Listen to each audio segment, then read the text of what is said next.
واحدة سألوها عن جوزها وهو رجله مقطوعة، يعني قادرة تعيشي معاه وتخدميه وتستحمليه ازاي؟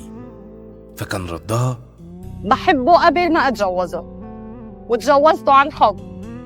حالياً هو مش جوزي، هو حبيبي وصاحبي وكل إشي بحياتي.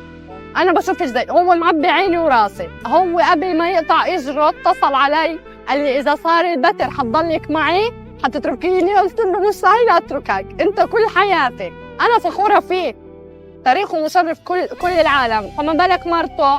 هذا إشي عظيم إلي إنه ربنا أكرمني بهيك زلمة.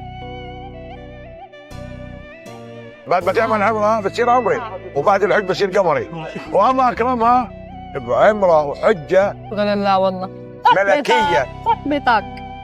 بعد ما سمعت الكلام ده اتأكدت إن في حب بجد وحقيقي موجود وسط الناس، موجود حوالينا، وجايز إحنا مش شايفينه عشان متعلقين بناس غلط، ناس بتوجع قلوبنا وتزعلنا، ونيجي بعدها نقول مفيش حب.